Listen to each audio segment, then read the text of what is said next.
Shalom from Israel to all of the Daystar viewers around the world. I'm Moshe Bar Tzvi, the producer and founder of Israel Now News. We at Israel Now News are dedicated to bringing you the full story and the truth about Israel from Israel. It's written in the Holy Bible when David said in Psalm 25:5, "Lead me in your truth and teach me, for you are the God of my salvation. For you I wait all the day long." And God says in Zechariah 8:16, "These are the things that you shall do. Speak out the truth to one another. Judge with truth and judgment to peace in your gates. And always search for the truth, and the truth shall set you free." John 8:31. I hope you enjoyed the program. God bless you from Jerusalem. Shalom, shalom.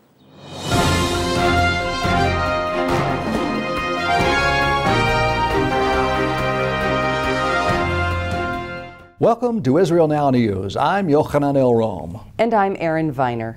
In our top story, the Israeli Navy has intercepted a cargo ship filled with Iranian-made missiles bound for the Hamas-ruled enclave of Gaza. The IDF released footage of their inspection, which yielded more than 150 cargo crates loaded with surface-to-surface missiles and other military hardware. These advanced weapons have the capability of reaching any target within Israel, including the major population centers of Jerusalem and Tel Aviv. A spokesperson for the IDF said that millions of Israeli civilians would have been in danger if the shipment had not been stopped. Israeli Prime Minister Benjamin Netanyahu released a statement commending the IDF, the intelligence service of the State of Israel, and the naval commanders and personnel who carried out the operation to intercept the secret Iranian weapons shipment. He said this proves Iran's true intentions despite what Tehran tells the world powers. The Prime Minister said that Iran is sending deadly weapons to terrorist organizations by way of a multi-pronged network of secret operations in order to provide rockets, missiles, and other weapons that will be used to harm innocent civilians. He stressed that this is the true Iran and insisted that the hardline Islamic Republic must not be allowed to possess nuclear weapons. Netanyahu vowed to do whatever is necessary in order to defend Israel's citizens. Senior members of the police department in Kuala Lumpur investigating the disappearance of Malaysian Airlines Flight 370 revealed that the tickets of the two Iranian men traveling on stolen European passports were purchased in Tehran. Photographs of the two men have been released by Interpol as security services work to track down an Iranian citizen known as Mr. Ali after a travel agency in Thailand identified him as the one who made reservations for the pair on the flight. The Boeing 777 vanished without a trace off the coast of Vietnam last week, leaving authorities baffled. At least 10 countries are involved in the widespread search for the wreckage of the plane or clues as to what happened. In a move to further isolate Hamas and its terrorist activities in the Sinai, Egypt has announced plans to revoke the citizenship of nearly 14,000 Palestinians affiliated with Hamas. The Egyptian military has been working hard to crack down on the terrorist organization, which it says is collaborating with al-Qaeda. The government in Cairo ordered the Egyptian military to close Hamas offices throughout the country and to destroy more than 2,000 smuggling tunnels which lead to Gaza. An Egyptian newspaper has released the details of the plan, which affects 13,757 Egyptian Palestinians who have been under investigation for their ties to Hamas. Their Egyptian citizenship has been revoked, and they will no longer be able to travel between Egypt and the Gaza Strip. The United Arab Emirates is supporting Saudi Arabia for blacklisting the Muslim Brotherhood and declaring it a terrorist organization. According to legislation just approved by Riyadh, any Saudi citizen who joins or participates in activities relating to the Muslim Brotherhood will face between 5 and 30 years in prison. The law also specifies that affiliation with al-Qaeda or branches of the Hezbollah terror organizations carry the same punishment. 13 nuns held hostage by Syrian rebels for more than 4 months were finally released from captivity last week. The Christian women were taken prisoner by Islamic terrorists in December when Syrian rebels overran the Christian town of Ma'alula and seized the orphanage that the nuns operated.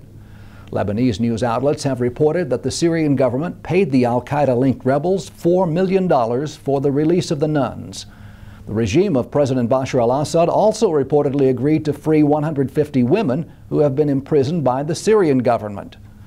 Following their release, the nuns attended church services to thank God for delivering them from their terrorist captors. Although the nuns claimed to have been treated well, they were noticeably shaken and weak from their 4-month-long imprisonment. The Christian minority of Syria has become the target of rebels and Islamic terrorists who are fighting for control of the country. Entire towns of Christians have been killed, and many have been told that they must convert to Islam or die. 3 Arab countries have banned the new Hollywood blockbuster film Noah. The reproduction of the biblical account of the flood is set to be released in theaters in the upcoming weeks, and the Arab world is already voicing its objections. A representative for Paramount Pictures released a statement saying that censors in Qatar, Bahrain, and the United Arab Emirates have officially confirmed that the film will not be released in their countries, and that those nations feel that the film contradicts the teachings of Islam. Paramount is expecting similar bans in Egypt, Jordan, and Kuwait. The Tunisian government denied entry to Israeli passengers traveling aboard a Norwegian cruise ship last week. When the vessel, Norwegian Jade, docked at the port of Tunis, the Israelis aboard the ship were pulled aside by the cabin crew and informed that the Tunisian government had refused them entry and that they must remain on the ship while the other passengers disembarked. Tunisia has become increasingly militant and has allowed al-Qaeda and the Muslim Brotherhood to run rampant. The decision not to permit entry to Israelis displays the anti-Semitic sentiment that has permeated Tunisia's highest ranks. 9 Hamas terrorists were seriously injured and another killed during a bomb-making training session when an explosive that they were assembling unexpectedly exploded. Ibrahim al-Ghul was a wanted terrorist from the group's Izzadin al-Qassam brigade and died in the blast in the southern Gaza town of Rafah near the Egyptian border.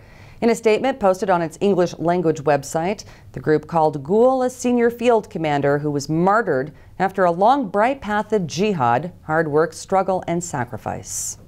A Palestinian man was killed after he attempted to snatch the rifle of an IDF soldier at the checkpoint along the Israeli-Jordanian border last week. Raed Ala al-Din Za'ater reportedly charged at the IDF soldiers manning the Allenby Bridge crossing while shouting Allahu Akbar, Allah is great. Jordan has expressed anger over the death of the man, whom Amman claims was a judge. Israel insists that IDF soldiers acted in accordance with Army protocol and only used lethal force after warning the terrorist and shooting him in the leg. The man continued attacking the soldiers with a metal bar, and they were forced to fire in self-defense. A 19-year-old Israeli Arab citizen was sentenced to 25 years in prison for planting a bomb on a Tel Aviv bus in November of 2012. 24 people were wounded in the explosion that came on the last of the 8-day pillar of defense conflict between Israel and the Hamas terror organization in Gaza as the bus passed the Israeli Ministry of Defense building in the city. Mohammed Mafarja was convicted of aiding the enemy during war, attempted murder, and causing serious bodily harm. Mafarja had 2 accomplices, one of whom was killed in a standoff with Israeli soldiers in October of 2013. The Revolutionary Council of the Palestinian Authority has officially endorsed Mahmoud Abbas's refusal to recognize the Jewish state of Israel. Shortly after a recent speech given by Abbas, a senior Fatah official released a statement saying President Abbas has reaffirmed his refusal to recognize the Jewishness of the State of Israel, and council members stood up to hail his decision. Israeli Prime Minister Benjamin Netanyahu has made the recognition of the Jewish state a central issue in the current negotiations with the Palestinians. Israel believes that it cannot, in good faith, make any agreement with an entity that denies Israel's right to exist. The Obama administration has been working feverishly to broker a peace agreement and has recently started to downplay the importance of this issue. Last week, a spokesperson for the U.S. State Department said that the matter of recognizing the existence of the State of Israel is still up for negotiation. The United States Department of Defense and the Israeli Defense Ministry have signed an agreement to continue the production of the Iron Dome anti-missile system. This revolutionary technology detects incoming rockets and mortars and destroys the terrorist projectiles midair with interceptors after determining whether they pose a threat to the civilian population. The United States released $429 million last week for the immediate procurement of further Iron Dome supplies. including materials to build additional Iron Dome systems and the purchase of more intercepting missiles.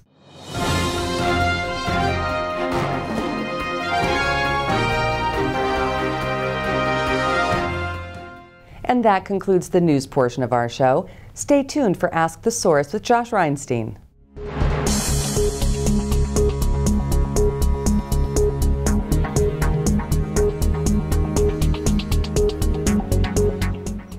Hello and welcome to Ask the Source. I'm your host, Josh Reinstein, and we're here in yet another beautiful day in Jerusalem on our rooftop studio. My guest today is Edwin Schuker, Vice President of the European Jewish Congress. Edwin, thank you for being on the show. Pleasure, absolute pleasure. Edwin, tell our viewers a little bit about what is the European Jewish Congress? The European Jewish Congress is an umbrella organization for 42 Jewish communities around Europe.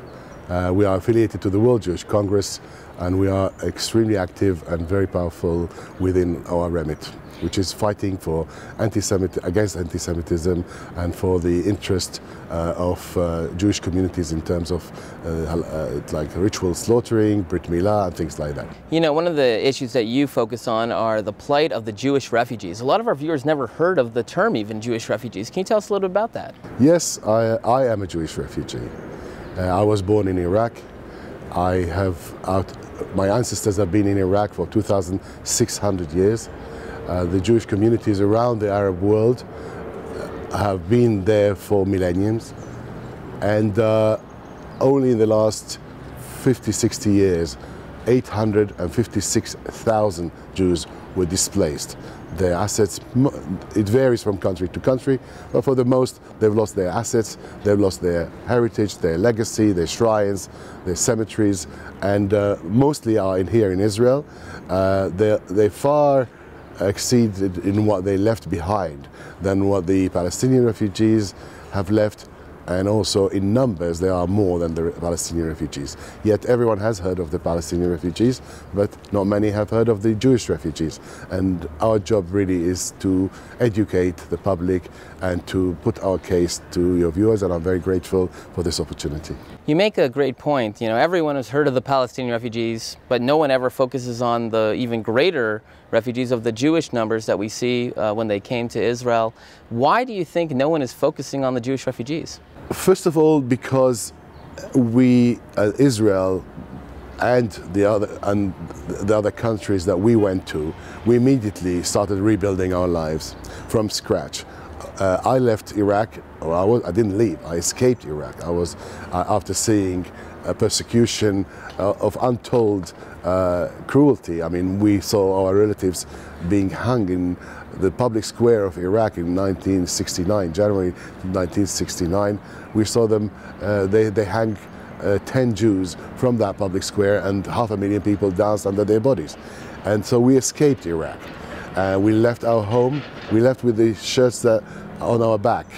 Yet within a week or two, we started to rebuild our lives. My father, who is a lawyer, began working in the T-shirt, loading, unloading, 5 o'clock in the morning, worked 6 days a week. And within years, he managed to send me to university. And I am sending my son to private school and best university within a generation. As opposed to what the Arab countries have done to the refugees, the Palestinian refugees, which is literally, inhumanely keeping them in camps for 65 years, not giving them nationality, not allowing them to work in certain profitable areas, not allowing them to study in certain areas. They literally are kept hostages for a PR exercise. And after 65 years, there are very, very few people who are original refugees. But according to the United Nations, there are 5 million Palestinian refugees, because under the absurd United Nations definition, Palestinian is the only person that can pass on the refugee status from father to son until forever. And so whoever left there, 650,000 or 700,000, depending on who's counting, have now turned out to be 5 million refugees. And I think that as a basic human right for those refugees themselves the world should not allow such a state to happen. So what are you doing to combat this injustice? What are some of the methods that you're going to try to help with the Jewish refugees? First of all, public knowledge, going around, going down to the Congress, to the Senate, in America, going to the European Parliament. I think what we've achieved over the last 5 years is astounding. For some reason, this subject was not made too much headlines in the first 40, 50, 60 years, but we are no longer ready to be kept silent. We're no longer ready to have our narrative erased from the history of the Middle East. And so I think that we have made a lot of headway. And in 2008, the American Congress, passed unanimously a non-binding resolution recognizing the plight of Jews from Arab countries in equal terms to that of the Palestinian refugees, and asking every official from the American government to mention that whenever the subject arises. I think the Canadians have come very, very strongly with us. As recently as 2 months ago, the Canadian government commissioned a report which came in favor of Canada recognizing the rights of Jews from Arab countries. Tremendous changes have happened, and interviews like this helps me and helps my people a lot. There are literally tens of millions of people watching this show. What message would you have for our viewing audience? My message is, please look up the subject. Check out the facts. Invite us to speak to your congregation. Do not be silent and do not out of ignorance. Just learn about the subject. We are here to give you whatever information, and we really, really need everybody's help, especially our friends, and you are our friends. Edwin, thank you for being on the show, and thank you for tuning in to Ask the Source. I'm your host, Josh Reinstein. Now back to the studio.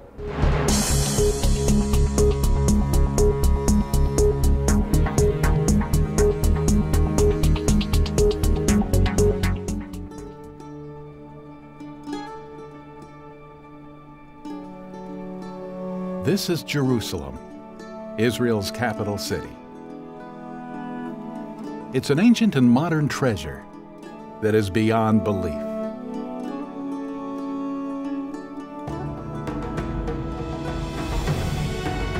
There's a little bit of Israel in all of us. Come find the Israel in you.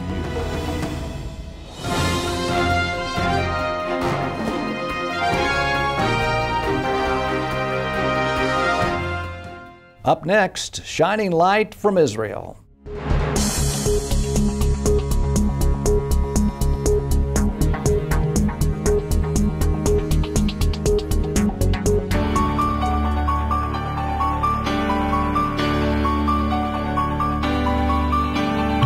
Israel Allies Caucus is bipartisan. It's both Republicans and Democrats. And we work together to strengthen the U.S.-Israel relationship. But also we work with parliamentarians and congressmen and legislators from around the world, including Europe.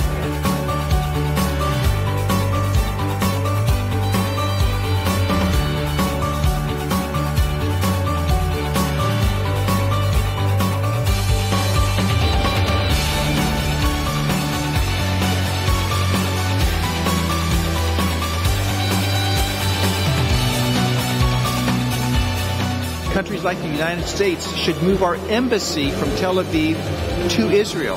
Jerusalem will remain united under Israeli sovereignty only for another 3,000 years and another 3,000 years and another 3,000 years. Every other country gets to say what their capital is, but in the case of Israel, many countries disagree with their decision. We should let them decide what their own capital is and move our embassies accordingly.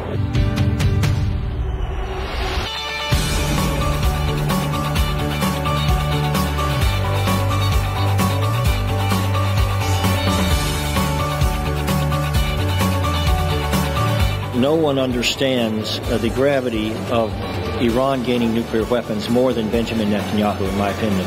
And we should pay very close attention to his voice.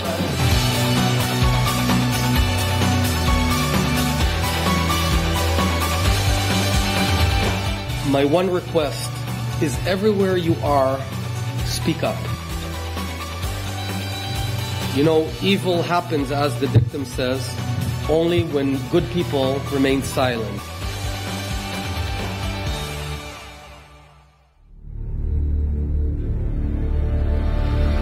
The ingathering of the exiles took place from the north and the south and the east and the west, on the wings of eagles, or airplanes as we call them today. We got to witness the desert bloom, and we learn in the Bible about the prophecies of Israel. But instead of just learning them and praying for them, we get to live them. The return of the Jews to Zion was not a return to Tel Aviv and Haifa. It was a return to the lands of our forefathers. Diplomacy is better than a war, but bad diplomacy can cause bad wars. This is one of those historical moments when tough decisions need to be taken. It is the point that, you know, one day people will look back and say, that's the moment when everything might have been different. There is nothing more important to world security than preventing Iran from developing a nuclear weapon. Now is the time for the Senate to pass additional sanctions on Iran. Once you accept the wrong objectives, you are basically accepting the contents. They want to wipe Israel off the map. They want to do the same with the United States. One thing that the Prime Minister said to us last Thursday night, remember, we're the little Satan. You're the big Satan. It is a benefit to the United States that Israel supports this country. It is a two-way street, ladies and gentlemen, and may not always be the case. When evil is on the march, as believers, whether we're Christians or Jews or just people that believe in human dignity, we are to do more than sing. We are to confront that evil.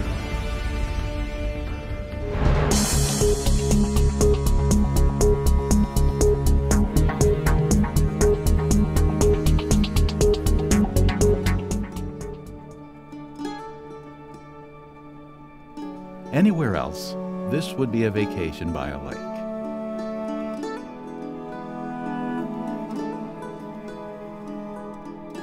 But this is the Sea of Galilee. The wonders of Israel are beyond belief.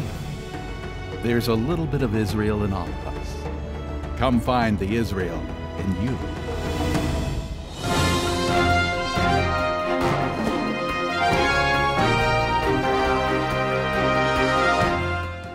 Please stay tuned for the ICEJ report from the International Christian Embassy, Jerusalem.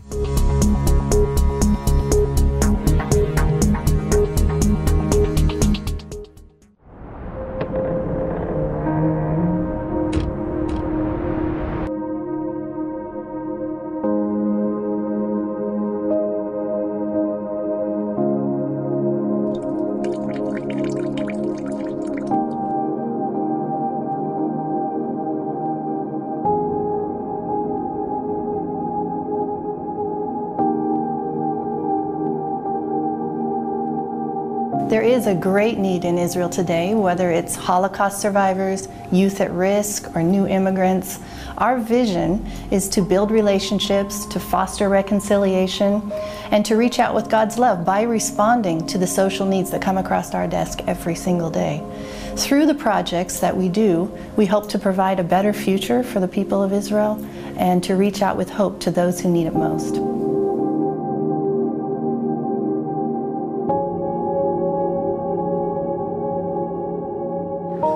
Already for more than 30 years, the International Christian Embassy, Jerusalem, is reaching out all over the land, from the north to the south, from the east to the west, to reach those people that are in need. And these people are, of course, the Jewish people who live in this land. But we've also been reaching out to the Christian Arab, to the Muslims, to the Bedouin, and to the Druze that are part of the population of Israel.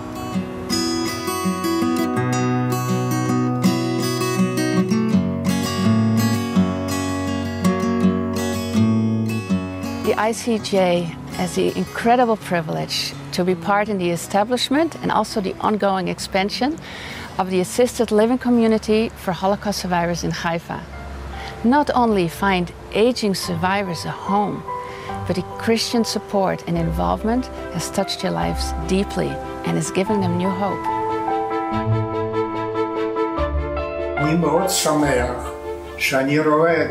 I'm very happy when I see people who come, Christians from around the world who come to visit us. They are interested in how we live and they help us. I'm very happy when I see them. It reminds me of my youth. It does something good to my soul. It makes me very happy and I appreciate those who come. They truly deserve a thank you from the Jewish people, to know that there are still good people in the world.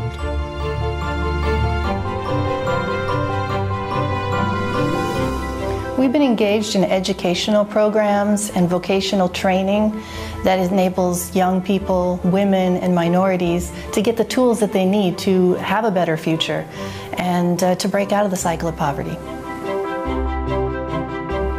Do you know what does it mean to be an educated person in the Ethiopian community? It's a big professor. They saw their acceptation is they can change their whole life. Here, we come here, the reality is different. You have to be educated one, to manage your family and to grow your children, to be successful, to keep the country.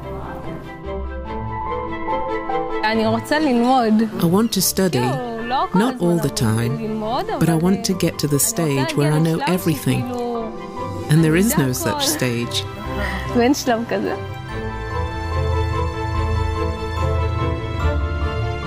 We've been excited to reach out to the children of Israel through various projects. 2 of them were children's homes, where the kids who live in these homes have been removed from their own families for various reasons. Could be because they're orphaned, or they went through some sort of trauma, or other family difficulties. But the first home, the dormitories were in very, very bad disrepair, and we were able to remodel this home and make it a wonderful living space for the children. And in the other, the children had no place to play, and so we were able to put in a new playground for them and help them just rediscover the joys of their childhood. You just learned about some of the projects the International Christian Embassy is carrying out here in Israel. And I want to personally invite you to partner with the Christian Embassy to bless the Jewish people like never before. We are your embassy here in Jerusalem, and may the Lord bless you greatly out of Zion.